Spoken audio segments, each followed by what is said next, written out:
Good morning, everyone. I want to welcome you to another statistical learning class. Of course, today we are starting a new topic, and of course, this topic will not feature in midterm one. Okay, so we call this principal component analysis. Go ahead.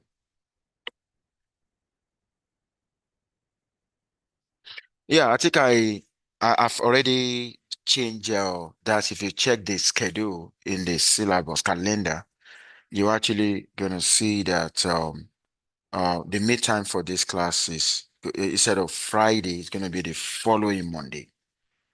Do you see that? It's on this. I think I changed that. Yeah, not Friday, the following Monday. Okay, so we want to today the focus is principal component analysis.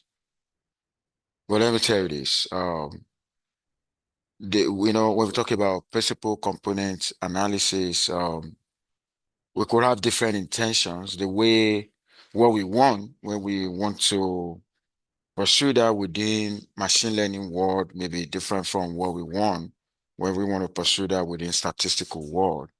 But this is what I'm going to say.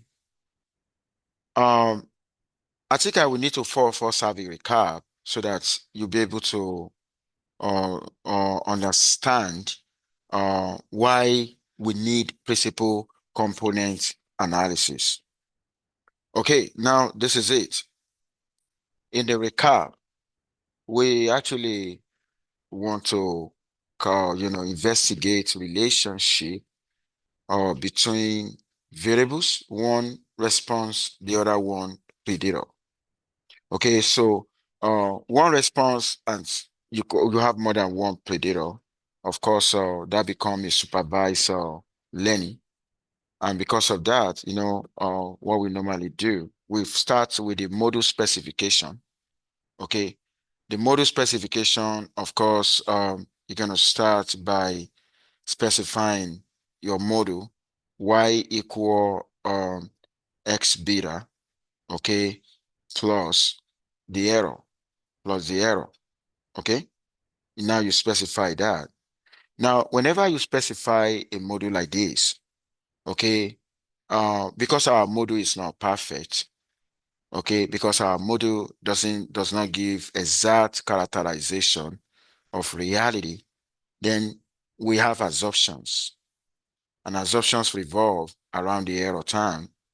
Number one assumption is that of its linearity.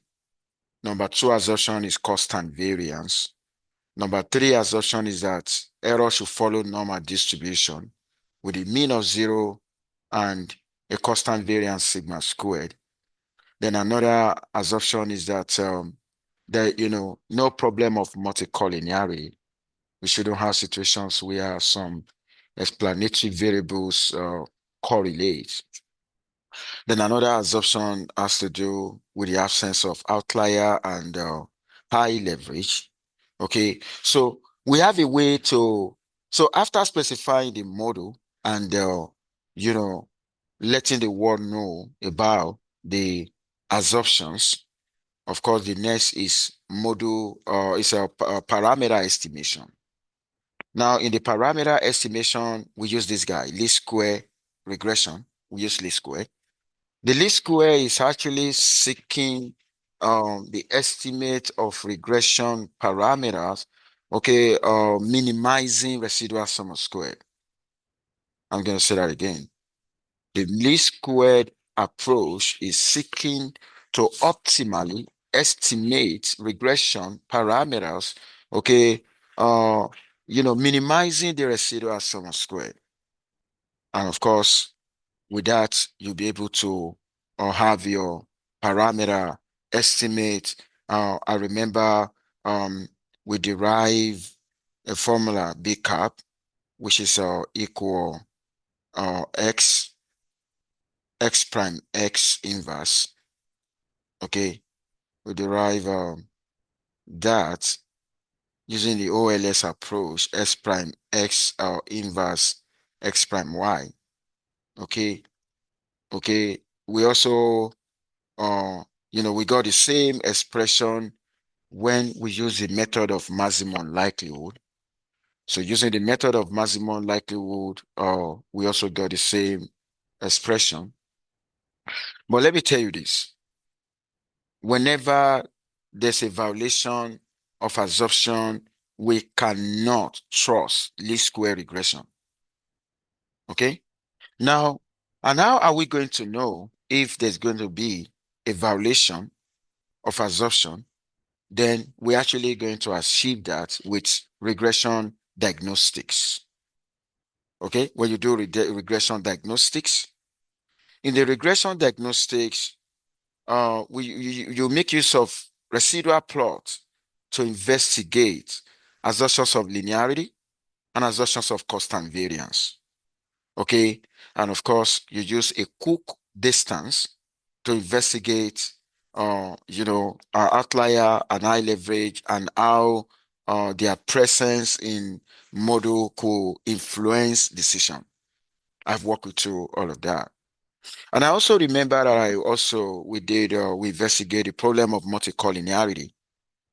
Now I need you to pay attention. I'm actually making a story that will connect us to the reason why we actually consider principal component. Okay, now the story starts from us looking to solve a problem. We really want to solve a problem of multicollinearity. Now, in solving a problem of multicollinearity, we started by using all subset selection. In the up subset selection, we actually try different kind of possible models, okay, and at the end of the day, we arrive at a particular model. But let me tell you this: the up subset selection, the question is, does it solve the problem of multicollinearity? I'm actually going to say no, it doesn't solve. There's possibility. The final model choosing may still have very predictor that is collinear. Okay, with your subset selection. Now, from there, we move to stepwise regression. The stepwise regression is actually the forward selection and the backward elimination. When I'm giving a recap, I will advise that you listen. I like giving a recap before going to a new topic so that you're actually going to have a way to connect what you've done before to what you're doing now. Recap is very important. Now, on the stepwise regression, where we have the forward selection, where we have the backward elimination. Now, let me tell you this, that could remove multicollinearity, but it doesn't address the effects of multicollinearity. I'm going to say that again. Stepwise regression, okay?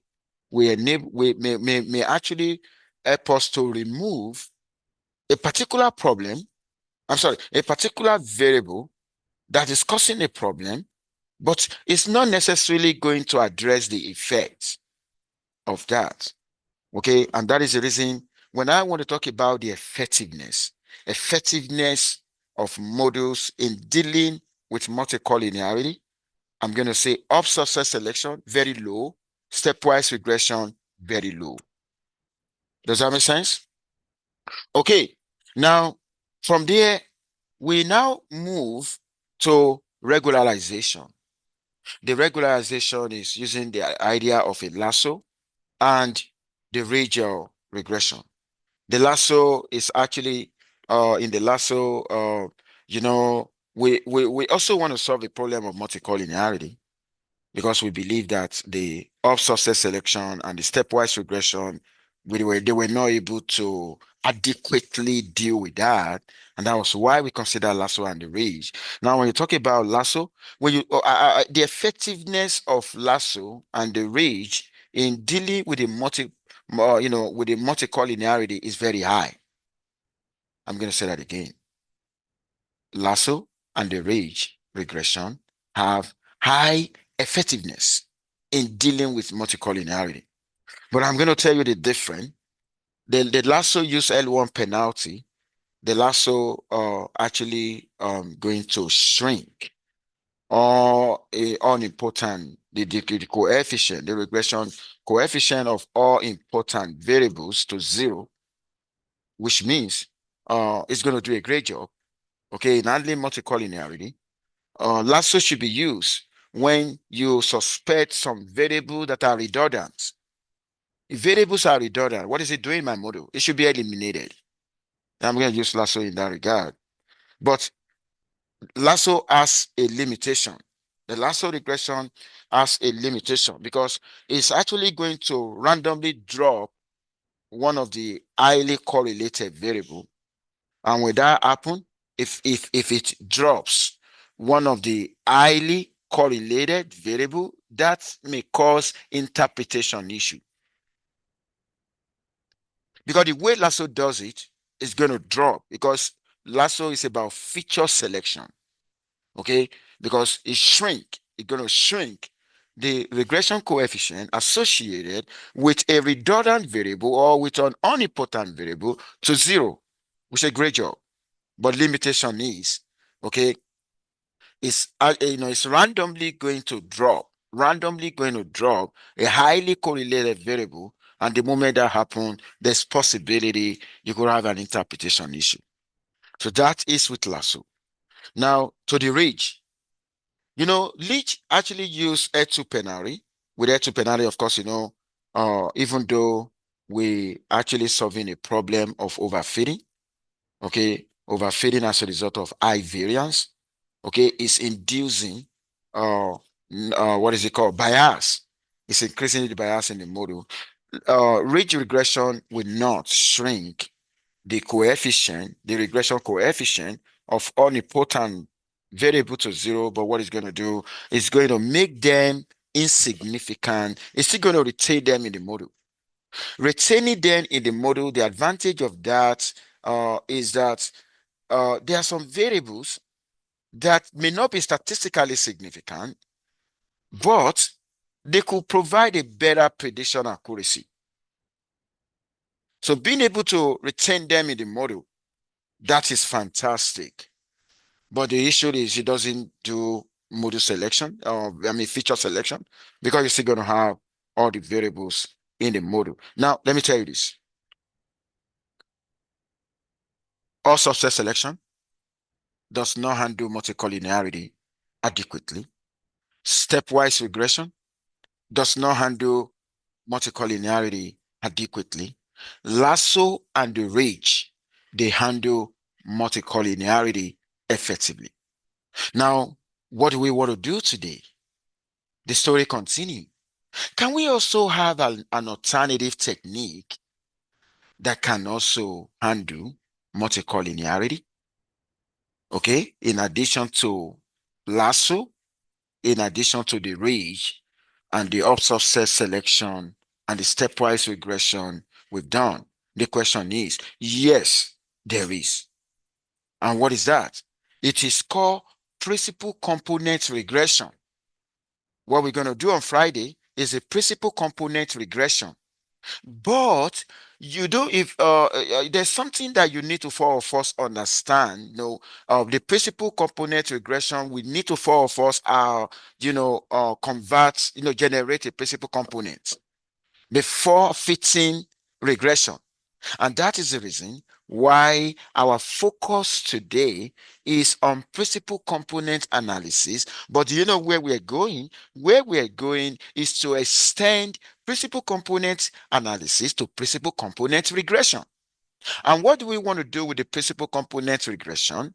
What we want to do with the principal component regression is to use that as an alternative way to deal with multicollinearity. Is there anyone in this class who doesn't understand the story? Statistics is like a story that goes on and on and on. And let me tell you this. Today, I'm going to introduce you to a principal component, which is the first step in principal component regression. Okay. And I'm also going to tell you on Friday the limitation of principal component regression. And the reason why we're also going to consider another regression that we call a partial least square regression. Oh my God, the story keep continuing. Okay, now I want to welcome you to principal component analysis. Now, our intention in the principal component analysis is that we want to solve, let me tell you this, our intention in statistical world is different from our intention in machine learning world. Right now, what is our intention in statistical world? Our intention in statistical world is to convert variables, the predictor variable that are correlated into uncorrelated before they can now be used in regression analysis. But in the machine learning world, the intention is dimensionality reduction. That's what, want to reduce, applying to image processing and so on like that. That is not our intention here. Does that make sense? That is not our intention here. Our intention here is dealing with multicollinearity. For those of you that are in this class, that you also in my 5401 class, multivariate analysis class, we're still gonna, this topic is gonna come up. But the way we're gonna address this topic is not gonna be to solve multicollinearity issue. Does that make sense? Okay, now what led to multicollinearity problem is when predictor variables correlate. Does that make sense? When predictor variables correlate, when they correlate, there's going to be an issue. Okay, now, well, what we're now going to do is we want to start, we're actually going to start with the covariance matrix. The covariance matrix in the diagonal, of course, that will be variances. In the off diagonal, that will be covariances. We are starting with the with that. And let me tell you this. This is the way principal component work. We actually want to generate new set of components in such a way that these components are not going to be correlated anymore. And this component, if right now, if the number of predators is P, I'm seeking the number of components to be less than P. And that is why in the machine learning world, that can be seen as a dimensionality reduction technique, because I'm no longer having P number of original variables. What I'm having now is, the number of components is going to be less than that. But let me tell you this, each component is going to be a linear combination of the original features, which means I'm still going to retain them in the component, but except that what I'm looking for here, I'm seeking maximum contribution. I'm actually going to retain component with a maximum contribution. When I say maximum contribution, I mean the maximum variance. Does that make sense? I need a maximum variance. Okay, now I'm going to walk you through the theoretical foundation of that. Take a look at this. I need you to pay attention, okay? This is for a particular component. If you take a look at that component now, component CM, that component will still have a linear combination of the old features, x1, x2 up to xp. Okay, now we're gonna have component C1 all the way to component CM. Okay, how do we construct that in a meaningful way? And how do we do it in a way? How are we going to know theoretically that we have been able to solve the problem? What problem? Problem of multicollinearity, which means initially x1, x2 up to xp, they correlate. We want to remove that correlation. We actually want to derive a new component that will be uncorrelated. Does that make sense? Okay. Now, I need you to pay attention. And before we can actually make a selection, because we're not going to use all the principal components generated, okay? But what we determine is the largest, so the one with the largest contribution, which means the principal component is about is considering maximization of the variance in the predictor. And that is why this is looking like an unsupervised learning. I'm only focusing on predictor. I'm not focusing on why. I'm actually ignoring relationship that that exists between the variable x and y. I'm seeking my maximization of the variance in the predictor only. Does that make sense? Okay. Now, let me tell you this. If I have series of principal components, C1, C2, up to Cm, C1 we have the largest variance, followed by C2. The largest variance, the largest sample variance means the largest contribution. I need you to pay attention now. Take a look at this. Let's say this is C1. If this guy is C1, I told you, if that guy is C1, okay, that guy is a short form of writing this, right? We still have all the predictors, right? X1 up to XP, okay, in that component. Now, this C1, I want to find the variance of C1. I want to find the variance of the principal component. What am I going to do? That's what I'm doing here. Look at that. I want to find the variance of C1. But you know what? If you take a look at this here, the phi's, they're actually going to be like, they are like constant. They are weight, right? Okay. X is a variable. If I want to write this guy in matrix form, please pay attention. If I want to write this guy in matrix form, I can write this in matrix form. X is actually going to be a vector. Y, the phi also going to be. Now, I want to find the variance of this. How do I find the variance of this guy? Finding the variance of this guy is going to be this. You remember? The variance of X will be returned to covariance matrix. Then you're going to have phi transpose phi. You remember? If it is scalar, if I want to find the variance of AS, I'm assuming if A is a constant in a univariate case, it's going to be A squared. Do you remember? It's going to be A squared variance of X. But if I want to convert that to multivariate case, you know what is going to happen? I'm actually going to have A transpose variance of S, right? A transpose variance of S, A in matrix form. The A square become A transpose. There's going to be another A at the end. And I'm going to have the variance in the middle. That's exactly what I have in here. Is there any question about how I'm able to know that the variance of this guy is actually this guy?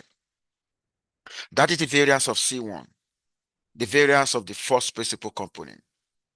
Okay, now what am I looking for in the variance of the first principal component? I actually looking for the value of a phi 1 that will maximize that variance. Is there any question about that? That's what I'm, so please pay attention. I need you to pay attention now. Take a look at this guy. What am I seeking for? What I'm seeking for is I'm looking for the value. I'm seeking, I want to optimize the values of the phi 1 that we, in such a way that the variance, which is the contribution of this particular component, will be maximized. And that will be subject to constraints. And let me tell you the constraint. When I multiply the transpose of that particular phi with its original, it should give me 1. It should give me 1. So that is this is a like a constraint or optimization. Does that make sense? Okay, now that is what that guy is talking about. Then from there, I'm going to move to C2. I'm going to move to the principal component 2. After deriving the principal component 1, and I'm also able to derive the maximum variance. Okay, take the parameter phi1, that maximizes the variance. I'm going to go to the principal component 2. In the principal component 2, this is in scalar form. The principal component 2 now is still also going to be a combination of the original features. But this time around, I'm having a parameter phi2. The other time it was a parameter phi1. And in matrix form, this is what I have. And of course, what am I doing again? I'm also seeking to find the variance as well. The variance of C2, the variance of the second principal component. Okay, the variance of the second principal component. Okay, I'm also going to find the variance too. And in finding the variance, I'm also want to make sure that I find the values of the phi2. In the other time, I was finding the values of the phi1. I want to find the values of the phi2 that we also maximize this particular component. And I'm still going to have, but this time around, I'm actually going to have two constraints. Please pay attention. Okay, in the first one, I only have just these constraints because I'm only considering just for the first principal component. But right now, where I'm considering the second principal component, then I also need to incorporate a new constraint that is going to have a way to combine the phi1 from the first principal component with the phi2 of the second principal component, because there could be a relationship. And that's why now I need to pay attention now. I'm seeking the maximum values of the phi2 here. Okay. I'm seeking the values of phi2 here that will maximize the variance subject to that and subject to that. But this is very crucial. You know what that guy is talking about? The moment that guy equal to 0, then it means the two principal components, they will be unrelated. Because what we want initially, solving the problem of multicollinearity, the predators were correlated. We want a situation, and when they're correlated, how do I know? I know from correlation. Okay, I know from correlation or from covariance. When covariance equal to is not 0, that means they correlate. There's a relationship. But now, what is happening now? Phi prime 1 dot phi 2 equal to 0. So which means, they are unrelated. The two, even though x1 and x2 are related, but the principal component 1 and the principal component 2 are unrelated. Does that make sense? And that is going to continue, okay, all the way. Now, what am I doing here? Please pay attention. It's theoretical. What am I doing here? I'm finding the variance of a principal component 2, which is this guy. Okay, that is the variance of a principal component 2. The variance of a physical of a principal component 2 will be phi2 prime variance covariance phi2. The variance of a principal component 1 will be phi1 prime variance covariance phi1. And do you know, now that I have two components involved, okay, I have two components involved, principal component 1, principal component 2, and the variance exists, then if the variance exists, it's a common sense to also investigate the correlation or the covariance. Because the only way you're going to know whether you have succeeded, okay, in converting or in translating the correlated or predator to uncorrelated is to investigate the covariance. That's exactly what we're doing here. Take a look at that. Covariance of C1 comma C1. What is the C1? The C1 is this guy. The C2 is that guy. Please pay attention. It's theoretical. Pay attention. Okay, is there any question at this time where we are now? Is there any question?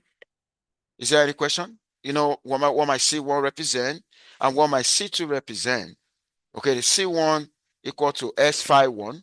the C2 equal to S phi 2. I want to find the covariance of that. In finding oh my God, finding the covariance of that, you see here, I got X. Here, I also have X. Okay. Then in the middle, there's going to be a covariance X comma X. And here is going to be phi prime 1 from the phi 1 here and phi 2 in the end here. Okay, pay attention. And when you have a covariance X comma X, covariance X comma X become a variance of X. Covariation between X and X is the variance of X. And this, that is the reason why we have that guy. So right now, what we have now, this guy is actually the covariance between the two principal components.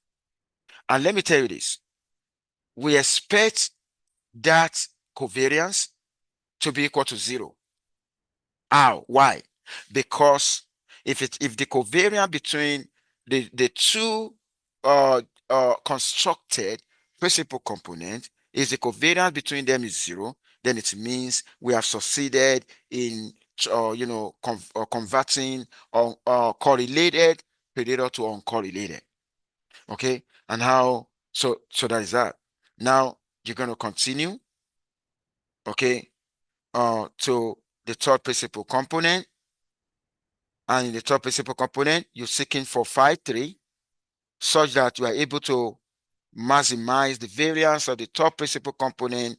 The variance of third principal component is that, but as for the third principal component, you're also going to have this constraint. And in the third principal component, there will be additional constraint. This time around, you have to say covariance between C1 and C3, and the covariance between C2 and C3, they all have to be equal to 0. And that is what I put here. You see the constraint now. That's what we put. Now, you continue to do that. Okay. Now, the question now is, we succeeded in generating the principal component. Okay, we have m number of principal component. We know there are variances. We know we can investigate. We've seen that the covariance between any of the two principal components is going to be 0, which means they are unrelated. They don't correlate. If they don't correlate, it's more or less like, oh, I've been able to solve the problem of multicollinearity. Okay, so if I really want to know how many cm do we pick, then we need to consider the total variance. You remember the other time when I talk about the total variance, I'm actually talking about in the variance covariance matrix, the diagonal, the diagonal element is the variances, add them up. It's also the same thing as the trace. Okay, so what I'm actually going to do is to consider the proportion of the total variance explained by a particular CM. And how am I going to know? If I'm focusing on this particular principal component, and I want to know the contribution, the percentage contribution, what I'm going to do is to find the ratio of its variance to the total variance. You see that? So this is giving me expression to find the variance, to find the ratio, okay, of the variance. You know, the variance here is explanation in principal component analysis. Variance is not an issue here. Variance is used as a contribution of a particular principal component. Okay. Now, here, this is how I'm actually going to know that. And of course, we have approach that we can use to select, like using EBO. Okay, if you take a look at this now, when I have the proportion variance explained against the number of principal component, and you can see this is telling me if I have 4 principal component, I should choose 2, because even though I know that the more principal component I go, the largest the variance, but we're not even interested in total contribution. But well, I mean, in the overall, we're not interested in, having all the, 100% contribution, but because with 100% contribution, it means we still have our data. We see the dimension has not been reduced. Okay, we want a situation where the dimension is going to reduce. If dimension is going to be reduced, of course, you actually there's going to be some kind of sacrifice in terms of losing information, but the one that we're still going to have, we're still going to do a great job. Okay, so here now we believe that with the able or out of four principal components, choosing two will be fantastic. Okay, choosing two will explain most of the variance. Okay, now you know what we're going to do on Friday. We now go into principal components regression. What we for if what is it? We want to compare. Do you know when you are conducting research on multicollinearity, you can actually compare principal component regression, partial least square regression, or subset selection, lasso regression, ridge regression, and what is the other one? And so on like that. You can compare them and see which one fits multicollinearity the most. Now, what I'm going to introduce to you on Friday is principal component regression. Now, let me tell you this. If you look at this, the principal component analysis that we did today ignore relationship between response and predator, only focus on predator, which is an unsupervised learning. And when you focus on predator only, okay, when you focus on predator only, okay, there's possibility you are not able to adequately address the issue.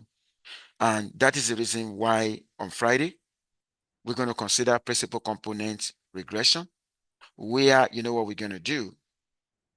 We will follow first when we have some set of predators that are correlated and leading us to a problem of multicollinearity, and we want to address the multicollinearity issue. What we're going to do, we first apply principal component analysis to generate principal component, to generate components that are not correlated. Then after that, that is the first step. After that, we use them in the regression, where we're going to use the principal component now, okay, as predator in the model. Okay, we now want to use that to explain or predict response. That is principal component regression. Okay, but I'm going to tell you this on Friday, that principal component regression also has limitation. On the same Friday, I'm also going to introduce you to partial least square regression.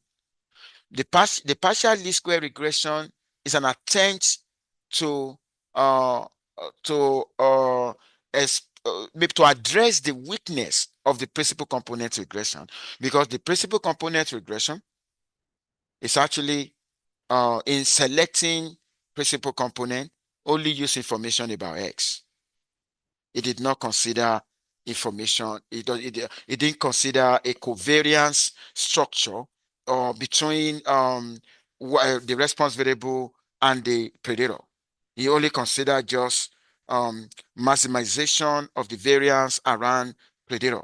And because of that, okay, it may not adequately address multicollinearity issue.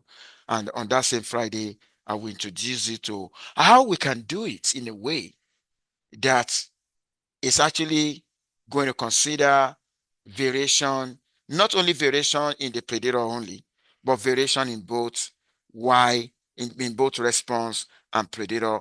So when you consider the maximum variation in both response and the predator, putting them into consideration, we're doing a partial least square.